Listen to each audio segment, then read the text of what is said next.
Welcome to episode 276 of the Working Fans Podcast. It has been a couple weeks off, but we are rejuvenated and we are ready to talk tonight's Saturday night's main event, the best of 2024. But first, feel a little rusty at this, Dave, but we're talking about Game Up Hard Hydration. It's like your favorite seltzer and your favorite sports drink got together, had a baby, but it's so much better. Dave, break them off. It's way better than that, Joe. It's only 110 calories. It's low carb. It comes in an 8-pack with 4 great flavors. We're talking fruit punch, orange, lemon lime, and grape. Now let's get to the show, Daddy. Oh, yeah. Now we got Saturday night's main event. We're talking best of 2024. Next week, we're going to talk worst of 2024. Oof. That's the 21st. And then the 28th, we got our predictions for 2025. See how our predictions for 2024 did. And, you know, we're ending the year on a strong note. Now, do you want to talk tonight's Saturday night's main event first, or do we get into the best of 2024? I'm just sharing this with one to Facebook here, but yeah, man, let's talk Saturday night's main event first. Oh man, I am excited for this tonight. As you know, I tried getting people together because I'm like, I want to see the return of Jesse Ventura. I don't know how it's going to be. What expectations do you have for Ventura's commentary tonight? I'm wondering how much they use him. I'm wondering, if it's a situation where he'll be doing more backstage interviews, where he'll be sitting down on just one of these matches. I can't see that he's going to do the whole show, because he just hasn't done it for so long. I can't remember where I heard it, but I did hear that he was going to be there for the duration of the show. I think it was on a podcast. I can't remember whose. And that's what had me so interested, because he hasn't done this for a while. Right. And will he have the chops? Like, has he been practicing? Or will it be one of those things where he goes in thinking he's got this because he's done it before, and then it falls flat on its face? I don't think it's going to fall, but I don't know how up to date he's going to be on today's product and how he's going to perform in there. They got to take all that in consideration. So we'll see. My guess is maybe he'll be out there through the whole show. Maybe he'll be doing interviews. Remember, he used to do interviews and stuff too once in a while back in the day too. So I think they'll use him, but I don't think he'll be a commentator for like every single match. I could be wrong. We'll find out. But what we also will find out about is who's going to win these matches. Now, they've got a nice little card put together for tonight. Yes. I'm excited for all these. Let's drop some predictions on the people. All right, match number 1. It is the finals of the Women's U.S. title tournament. We are down to Michin, also known as Mia Yim, versus Chelsea Green. All right, so we had Bianca in this tournament. We had Bailey. But at the end, it's Chelsea Green and Mia Yim. I'm excited for this finals. I'm going to go Chelsea Green. I think she has the momentum, and there's a little bit of an underground swell, like really pushing for her character right now. I would love it if Mia Yim got this. Yeah. I feel like she's the one more wrestling-wise that deserves it. Mm-hmm. But it's Saturday night's main event. We've seen some wild things on this show. And like you said, Chelsea Green has just been on such a roll that she's got to become that inaugural women's U.S. champion. Yeah. All right, women's world title match tonight as well on the Raw side. Liv Morgan defending the title against Io Sky. Io Sky is a phenomenal wrestler, but Liv Morgan right now, this is not her time to lose the title, in my opinion, just yet. We are going to eventually get to her and Ripley. It's the top feud, one of the top feuds, I think, in the whole company. Ripley main evented against Raquel this week. And that's all part of this storyline, right? So I got to think that main event is going to be coming at some point between Rhea and Liv. So therefore, Liv will find a way to win tonight. Dave, I agree with you 100%. And you just added a new category to the best of 2024. Surprise. Oh, boy. All right. Continuing on. Gunther versus Finn Balor and Damian Priest for the Raw World title. I actually said to somebody, and they might make this a triple threat, and they did. Doesn't matter. Either way, Gunther's walking out with the championship, although I wouldn't be upset if we found a way to put the title on Finn. Finn has been getting more airtime lately, kind of the leader of the Judgment Day. They even been teasing maybe a split between those guys. I think you could do some good things with Finn as champ, but Gunther has been such a phenomenal heel. I say you keep the momentum going. Gunther. Ooh. My initial impression is to go with Gunther. I don't see how he loses this. He has just been too strong as a champion. But Finn has been fucking over Damian Priest a lot. And there has been that, that real animosity between them. And I don't see any other titles changing hands on this show. Well, we are going to get a new women's U.S. champion. That's a given.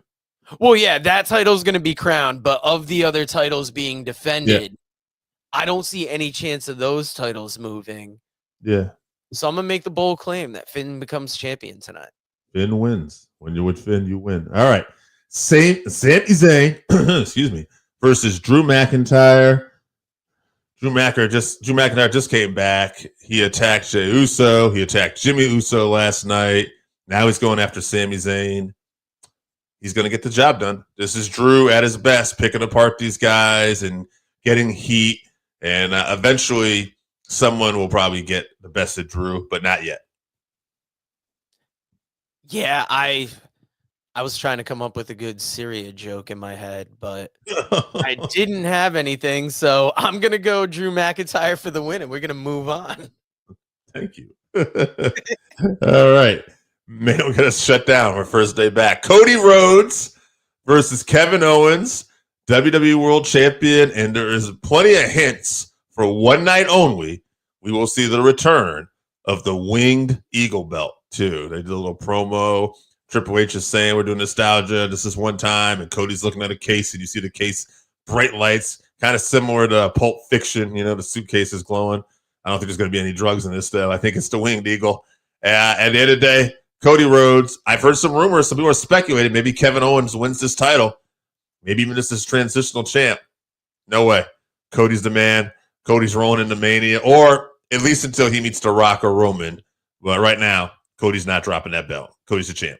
I'm ready for everything about this. I've heard the same Winged Eagle, speculation. I'd love to see it return for one night, but I'm right there with you. This is going to be a hell of a match. This is going to be a great main event to this show, but there's no way Cody's dropping it here tonight. May even see the return of Randy Orton, who's still selling the effects of that pile driver from Kevin Owens. That could play a part in this match. It may eventually lead to a Randy Orton Cody Rhodes feud. I could see that happening too. Yes, well, we are very much excited for this tonight. I will be watching live. Dave will be watching after one of the greatest Christmas parties of all time, I believe you were saying earlier. One of the greatest Christmas parties in the history of our great sport, I believe is what I said. I was paraphrasing there, but now don't put some asses in seats. Don't worry. We're going to be talking about the best of 2024 in wrestling, but given everything that's going on lately, I think it would be, I'd be a little remiss not to talk about the best of 2024 in our lives, because we share little things here, and the new work schedule has definitely thrown off recording, and we are finding ways to bounce back, not only here, but on TikTok. So definitely getting the new job at work has been one of the best of 2024, getting to spend more time with family. Getting to spend more time growing the podcast with you. What are some quick best of 2024 real life things for you? Not a lot of, actually, I will say that selling half of my business was really nice this year because that improved my quality of life. I no longer have to get up at 2 a.m. anymore. That was this year. My family and my friends are always my driving force, and they're still very much part of my life. I will say this without getting personal details, and I've thought about this because sometimes we talk about this stuff, and I know this might happen at my party later. There's been some challenges this year, and I've just had a fresh thought about it, actually, as of today, so we'll see how I feel about this next year. But I've decided I'm going to be grateful for some of my life's challenges because I think that they're going to be what makes me a better person. And not to be corny, but I really believe that. And so I'm excited about some of these challenges that I'm going to have to work through this year. They're good challenges. I like that you bring that up because I think I've had it before. Like when I've talked to people that we've interviewed, and I always talk about like what holds you back. What are some of the worst things that happen?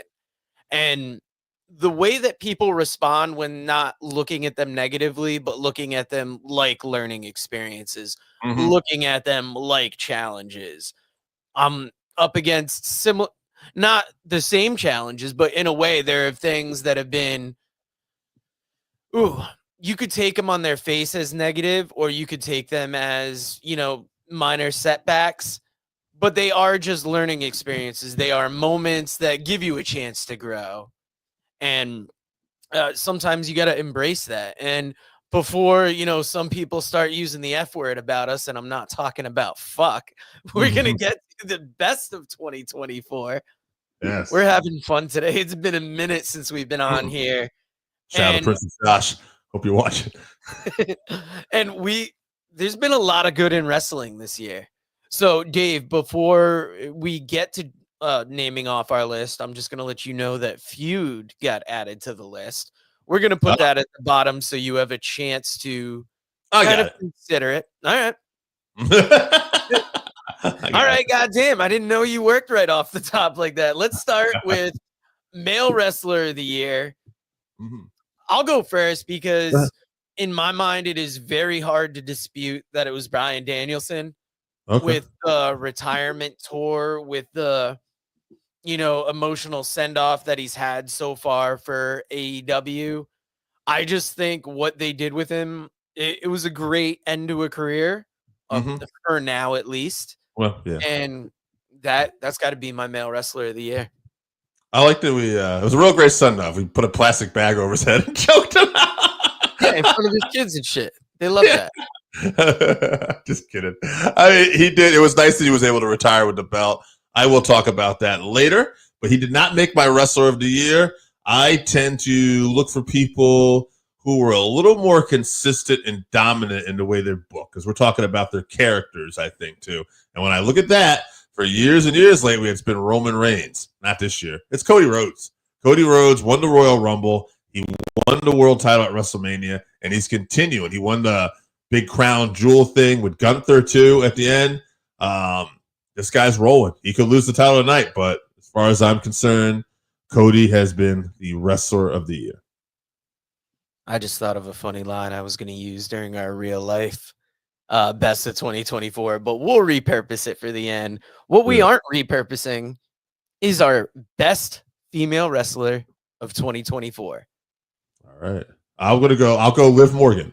I think it was about to be Rhea Ripley. And you could have even argued Toni Storm. But Rhea Ripley got injured. Toni Storm, they took the title off of her at Wembley. But at the end of the day, Liv Morgan has had this really big run now as part of the Judgment Day, and specifically with Dirty Dom. And she gets so much heat that I just think she is the center. I do think Ripley will probably be the top star again. Now that Toni Storm is back, but she's not back as time was Toni Storm, which really caught lightning in the bottle, I'm not sure. So we'll see. Mariah May, you never know. She's having a hell of a run right now, but I feel like we're still new into that. So for me, it's Liv Morgan. Oh, man, I'm surprised of all the women's wrestlers you named, you did not name my pick. Okay. And it is a pick that caused a lot of news this year. It started a partnership between companies, and it upped her her stock so much more. I had to go with Jordynne Grace. Yeah. Mainly because she made waves appearing at the Royal Rumble. She made waves debuting on NXT. And then when she came back to NXT, that was a big deal. Yeah. And now it's looking like she might be up and out of TNA soon. And just what it did for her career, I think I got to go with Jordynne Grace. It's hard to say otherwise. Yeah. I like that's a good pick. Okay, we are going to go tag team of the year. And before we give our picks, yes, I want you to say what you said off air, because It's very interesting because it contrasts my approach for this pick.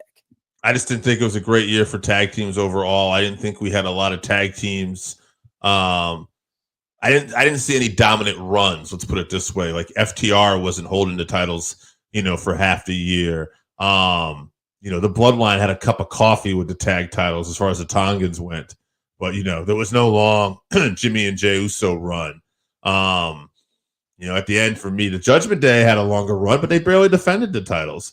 JD and Finn, I think, have had it for almost 6 months now. But in the end, I went with the Bucks because I thought the Young Bucks had a bit of a storyline run for like 6 months. And they were the champs and they were a focal point of the show. And I didn't see any other tag teams really specifically made a focal point. So that's why I went with them. But I just didn't think it was a strong year for tag teams. There's a lot of great teams out there. It's cool. The Motor City Machine Guns are in WWE now, and they already had the tag titles, but DIY took it from a heel turn. It looks like we're going somewhere with this, but as of this year, as we built it, I just didn't feel like there was a real enough focus on tag teams from either promotion. I was right there with you about not seeing a specific team in my mind that stuck out. Mm-hmm. But yesterday, I got the newest issue of Pro Wrestling Illustrated, which had the Tag Team 100. And when I saw their number one pick, I thought it was interesting. Mm-hmm. Then when I thought about it, I thought about how excited I was when this tag team came together, how they have had a good run with those tag team championships. No matter how underseen, they're not featured prominently, I would say. And that is Jade Cargill, Bianca Belair. And I was like, that might be my tag team of the year. I like your reason for picking the Bucks. They did have a good storyline behind a lot of the year. It kind of propelled, what's going on now with Moxley and them. I'm going to say this. Yeah. I like your pick. I don't think of women's tag team wrestling sometimes because I don't think there was an emphasis put on it long enough. I feel like we're starting to really see an emphasis with women's tag team wrestling, right? Like on last night's SmackDown, Candice LeRae talked about her and Nia Jax. She worked in to get a tag title shot. We're seeing Liv Morgan and Raquel possibly working to get tag title shots. We did just take Jade out, and now there's a possibility that Naomi's going to finish. But it looks like there's more of an emphasis on women's tag wrestling all of a sudden. But I didn't feel like that until very recently. But I do like that pick. I'm right there with you. Like, I don't know if I necessarily would have picked them had I not seen it in that magazine yesterday. Plus, I wanted to shout out the newest issue of Pro Wrestling Illustrated. I also want to shout out Match of 2024 because I talked to you about this, and anybody that watches the show knows that my memory is not the greatest. So I know there have been multiple times this year where I've seen great matches. And I said it early on in the year. I'm like, that has the chance to steal Match of the Year for 2024. But now that we're at the end of the year, now that I've got so much going on with work, as far as like learning things work-wise, it's wild that not a lot of matches stuck in my brain. Like I went on Cage Match and I looked at highly rated matches. And I was going to pick Will Ospreay versus Bryan Danielson because it's one of the higher rated matches that happened this year, but that didn't feel genuine. So a match that I do remember, I've got to give it to Bryan Danielson versus Jon Moxley. Being Danielson's last match in the company for now, being that send off to his career, having it kick off this whole thing with Moxley and the Death Riders. I think it's one of the best matches we've had this year, and I know you got to be coming with something different because none of our picks have matched up elite. And they won't be here, but this is probably as close as we got. I went with a feel good moment. I almost picked Cody and Roman because I thought that was the most meaningful. Cody finishing his story, and but when I really thought about it, like what I was looking for this year, which is like what match stuck out in a way that made me feel good. It was Bryan Danielson. It was Bryan Danielson winning the title from Swerve at Wembley Stadium at All In. That was the the big moment for me to see him finally get that. And, you know, I knew his career was coming, at least his full-time career was coming to an end soon after that. But that was probably my favorite match of the year in terms of like where I walked away and I'm like, I'm really happy that happened. I'm gonna have to go back and watch that now and compare it to Danielson versus Moxley and see how wrong my pick was. Next up, we are talking pay-per-view or premium live event of the year. Based on your last pick, I think we have a chance to agree on one thing on this list. Yeah. So it's funny because I actually changed my pick. And I think we are going to end up agreeing because when I talked about that event, I started remembering how Sting came out at that event too and how excited I was and all the returns and stuff. So I'm going to say AEW All In was my favorite event of the year, favorite pay-per-view of the year, which is where I think you'll be going. But I'm going to give a runner-up here. Because this was going to be my original pick, and I'm going to tell people why.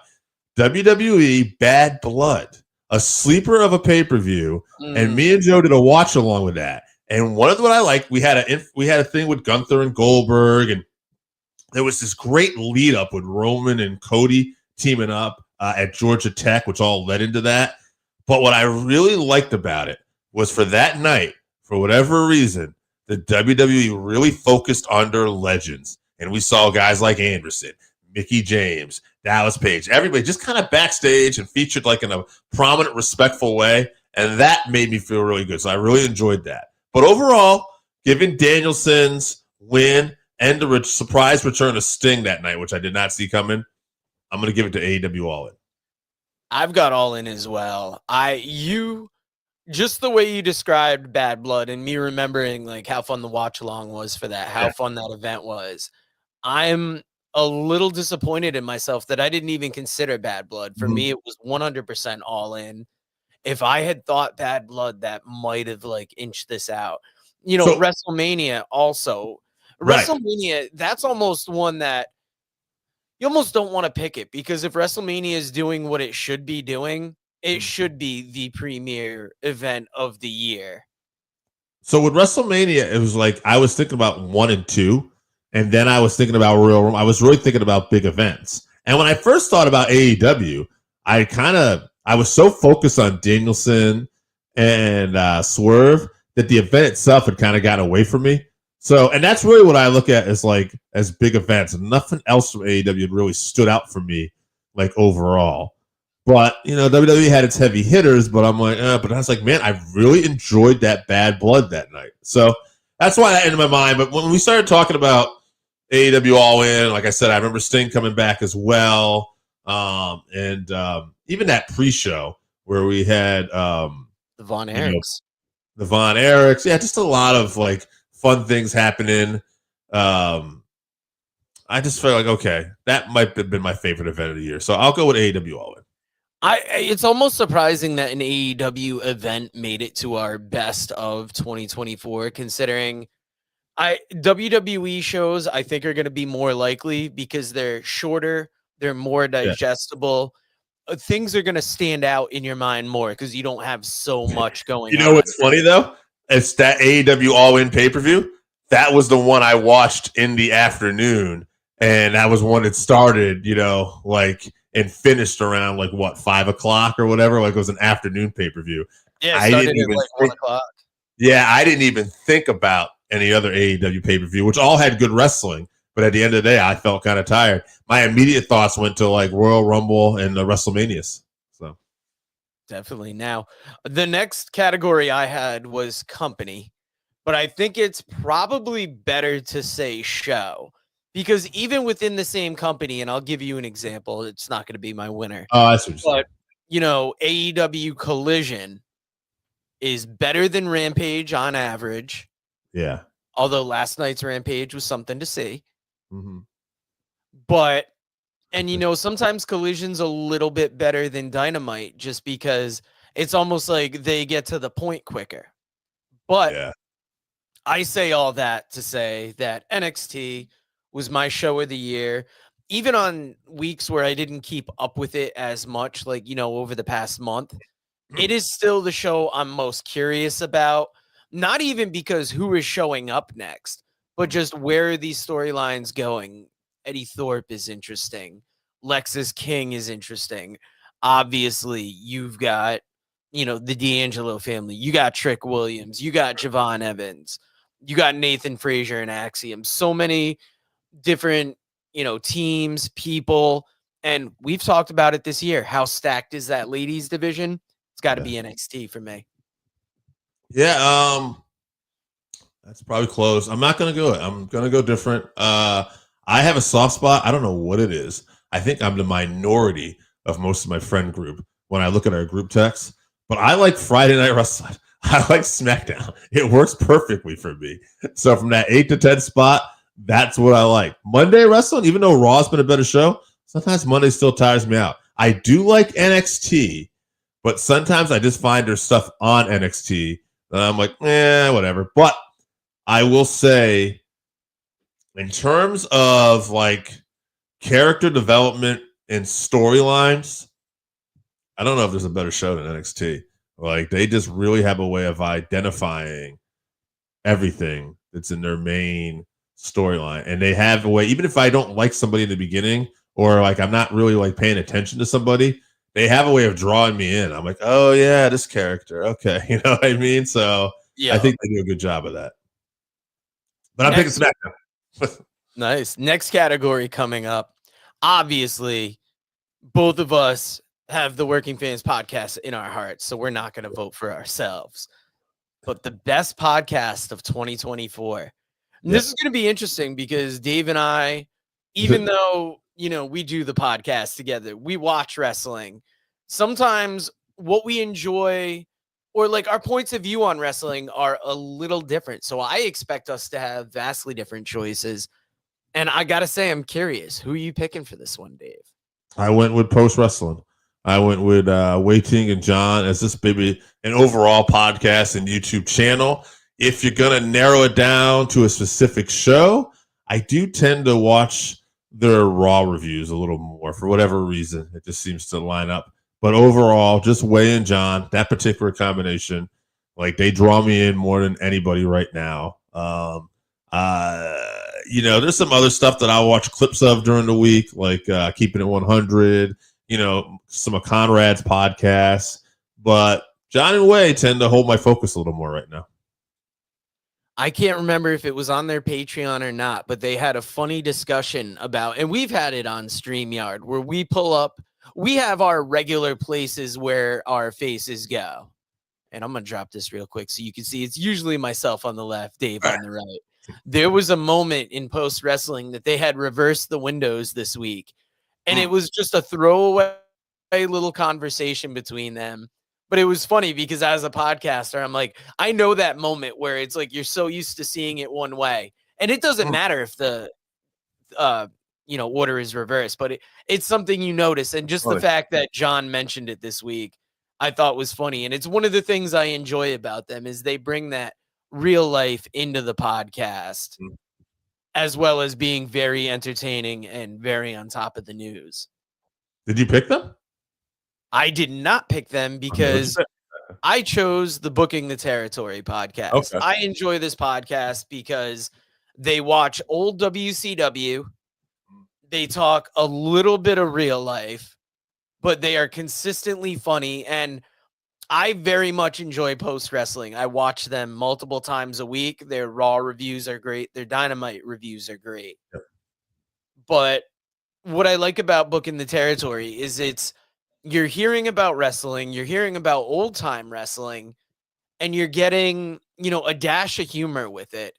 And a dash, they throw on the humor heavy, but it's nice because it lets you kind of escape for a little bit and then just enjoy the show. And I picked them because, it's something different. It's wrestling, it's humor. And it is moving on to our last category because I wanted to end with podcast. But Dave talked about feuds this year. And I thought about what would have been the feud of the year. And I mean, Bloodline versus Bloodline is up there. For a little bit, it was Cody and Roman. Mhm. But when you mentioned Liv and Rhea, I thought that feud really kind of stole the show for this year. Mhm. It maybe made me actually look at Liv as a better women's champion than I Mhm. previously would have thought, just given the fact that how that title's gone back and forth between Rhea, the storylines that have unfolded, the great matches we've got out of it. So I'm going to pick my feud, Liv and Rhea this year. All right, and I'm going to pick Bloodline versus Bloodline. I think it's still the dominant thing right now, and we're leading into January. Just announced last night, Roman is going to go one-on-one with Solo. At least he made the challenge. That match is going to happen. Solo for the Uafala, and it's going to be tribal combat. And I imagine maybe we'll start getting away from Bloodline versus Bloodline after that, although Rock could show up. But I think when you look at this storyline for all these years, how it's evolved, I had to go with it for 2024. And that is not a bad pick. That's running down what we enjoyed about 2024.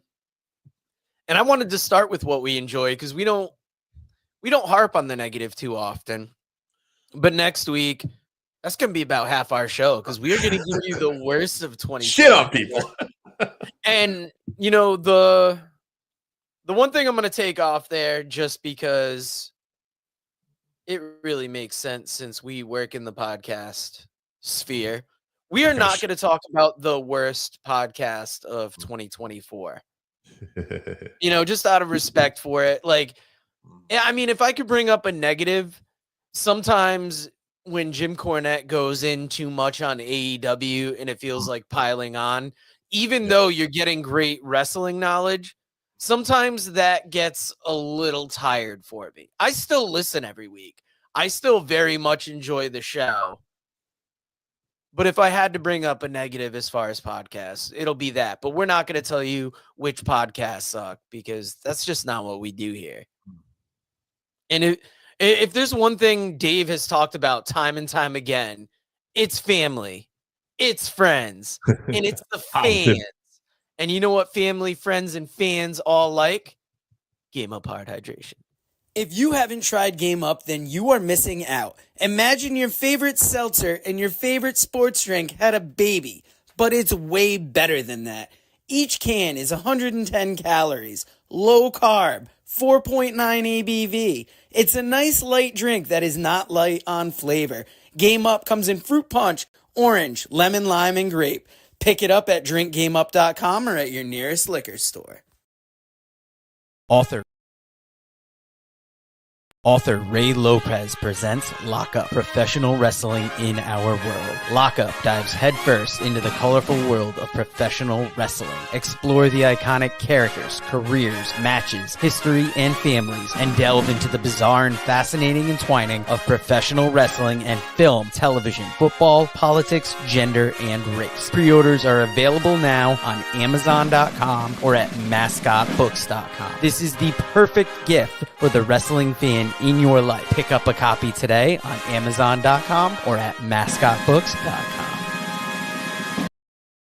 Pirello's Italian-style Pilsner. This is about to become your new favorite beer because our Italian-style Pils offers a blend of old-world traditions and contemporary craftsmanship. It has a light, crispy taste with a delicate hop presence, which makes this beer have an Italian flair. It's available in 6-packs at Divine Wine Emporium, 245 West Main Street, Niantic, Connecticut, or at your nearest liquor store. Read about the Northern Wrestling Federation in the book presented by Russellville.com, The Pro Wrestling Vault, Volume 2. Hear the story of Roger Ruffin, the man who trained Carl Anderson, the Monster Abyss, Jordan Clearwater, Chris Harris, and Jillian Hall. Plus 45 other short stories, including Jazz, Bobby Eaton, Kamala, Thunder Rosa, Mario Mancini, Scott Casey, PJ Black, Kerry Morton, Sal Renaro, Jeremiah Plunkett, Colby Carino, Bam Bam Malone, and many others. Get your book today at Russellville.com.